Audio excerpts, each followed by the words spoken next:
ఇక్కడ కీషోను వెంబడి పురాతనపు వాగైన కీషోను వెంబడి వారు కొట్టుకొని పోయిరి అని చెప్తున్నాడు.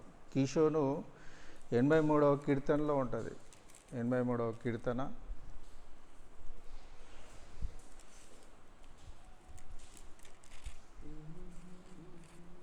కీషోను అంటే వంపు అన్నట్టు. వంపు 83వ కీర్తనలో ఎక్కడున్నదో చూడండి. కీషోను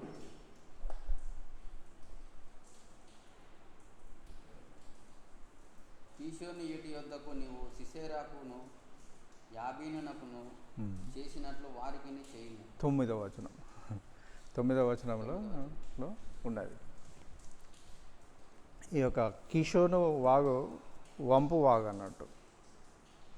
వంపు కీషోను పురాతనపు వాగైన కీషోను వెంబడి వారు కొట్టుకొని పోయిరి. నా ప్రాణమా నీవు బలము పూని సాగుము అని అంటున్నాడు. ఎవరు? ఈ యొక్క బారాకు, ఈ యొక్క ఆమె పేరు ఏం పేరు? దెబోరాను బారాకు వీళ్ళు పాడుతున్నారు అన్నట్టు. గుర్రముల డెక్కలు శూరులను త్రొక్కును, గుర్రములు ఎగసి ఎగసి శూరులను త్రొక్కును. ఆ గుర్రములు ఎట్లున్నాయని అనుకుంటున్నారు? గుర్రముల మీద పోతా అంటారు. 10,000 మంది వచ్చిండ్రు ఇక్కడ. ఎన్ని వేల మంది? 10,000 మంది. వాళ్ళందరినీ ఒక్కొక్కరిని హింసించారు అన్నట్టు, తొక్కుకుంటూ పోయారు. ఎందుకంటే కయ్యను యొక్క కుమారులు అన్నట్టు వీళ్ళు. కయ్యని యొక్క కుమారులు అంటే కయ్యని యొక్క భార్య ఎక్కడి నుండి వచ్చింది అది తెలియదు మనకు. అది సాతాను బిడ్డ అన్నట్టు. ఆమె కయ్యని యొక్క కుమారులు వీళ్ళు ఎవరన్నట్టు వీళ్ళందరినీ చంపేస్తారు. గుర్రముల డెక్కలు శూరులను త్రొక్కాను, గుర్రముల డెక్కలు ఎగసి ఎగసి శూరులను త్రొక్కాను. యాహ్వా దూత మెరోజును శపించుడి, దాని నివాసుల మీద మహాశాపము నిలుపుడి. యాహ్వా సహాయమునకు వారు రాలేదు, బలిష్ఠులతో కూడా యాహ్వా సహాయమునకు రాలేదు. మేజోరు వాళ్ళు రమ్మని అంటారన్నట్టు వీళ్ళు. ఎవరు? బారాకు. మీజోరు వాళ్ళు వీళ్ళు రావాలి, వాళ్ళని చంపాలి అని చెప్పినప్పుడు వీళ్ళు రాలేదు. మీజోరు వాళ్ళు రాకపోతే వాళ్ళని శపించడి, మహాశాపం వాళ్ళ మీద వచ్చునుగాక అని చెప్పబడుతుంది. కనాను వేరు, కయీనాను వేరు. కనాను ఎవరు? కయీను కుమారులు. కయీనాను ఎవరు? ఇది మోషే యొక్క మామ. మోషే యొక్క మామ సంతానం అన్నట్టు. ఇది మోషే యొక్క మామ సంతానం. హెబెరు భార్య అయిన యాయేలు స్త్రీలలో దీవెనను ఉందండి. ఎందుకు? ఆమె వచ్చింది. ఆమె సిసెరాను ఇక్కడ పడుకోబెట్టింది వాళ్ళ ఇంట్లో. పడుకోబెట్టి నిమ్మలంగా పడుకోయ్యా అని గొంగలి కప్పి పోయింది అన్నట్టు. అది తర్వాత ఆయన నిద్ర పోయినప్పుడు ఆయన కణతలో ఆ యొక్క మేకు కొట్టి దించింది. ఆయన అక్కడే చచ్చిపోయాడు అన్నట్టు.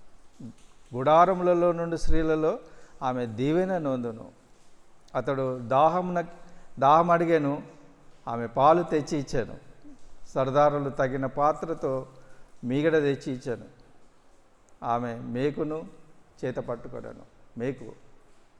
మేకుతో ఆయనను కొట్టింది అన్నట్టు. పనివాని సుత్తెను కుడి చేత పట్టుకొని సిసెరా కొట్టాను. వాని తలను ఆమె పగలగొట్టాను.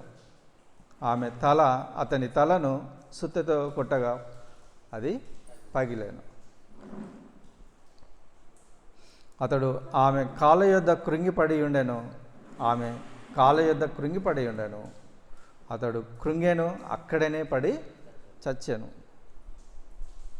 సిసెరా తల్లి కిటికీల నుండి చూస్తున్నది అన్నట్టు. ఈమె సిసెరా యొక్క తల్లి అల్లిక కిటికీల నుండి చూచి కేకలు వేశాను.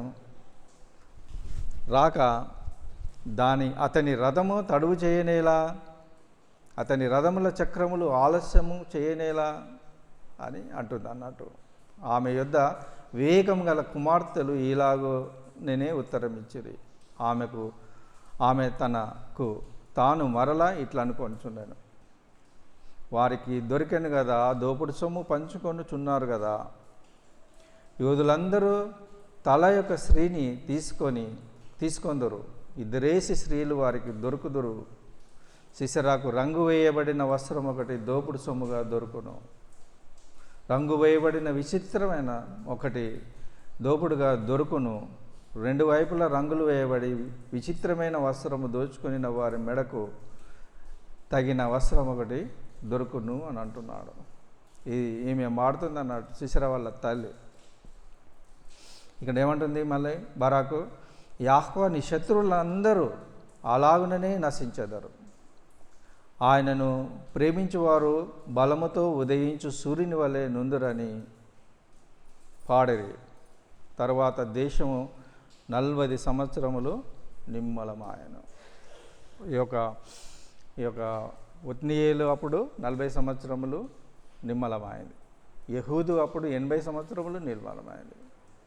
ఇప్పుడు 40 సంవత్సరములు నిమ్మలమైంది. ఎన్ని సంవత్సరాలు వీని కింద ఉన్నారు వీళ్ళు?